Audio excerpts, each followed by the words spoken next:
The slowest may win the race. The hare and the tortoise, according to Aesop, ran a race because the hare boasted about his speed, but the tortoise won because of his steady plodding. But the theme of the animal race in which the slower wins has been presented among all manner of people to illustrate a variety of supposed truths.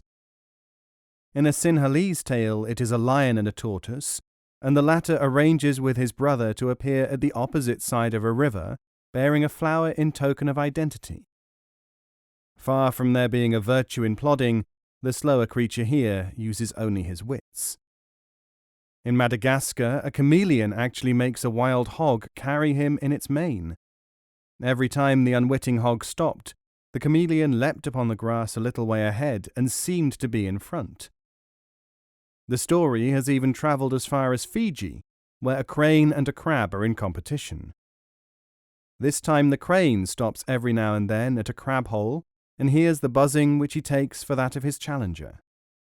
The message is that anything may be accomplished by trusting to the cooperation of relatives.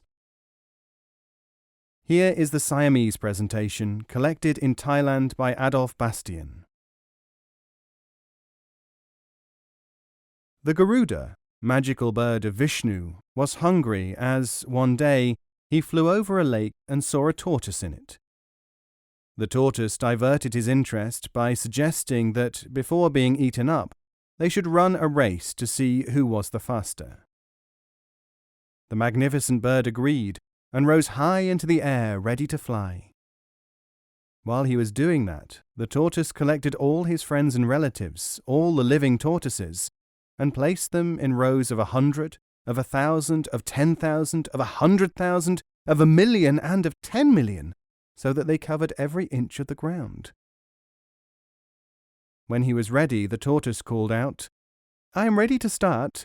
Your Highness may go through the air, while I shall move by water, and we shall see who is the winner. The wager is that if I lose, you will be able to eat me up." Now the Garuda flew with all his might, and then stopped and called to the tortoise. And whichever direction he flew, a tortoise always answered him from somewhere ahead. He even flew as far as the great mountain, the Himaphan. At last he had to tell the tortoise that he had been outraced, and he returned, baffled, to his home, the Rathal tree, to rest.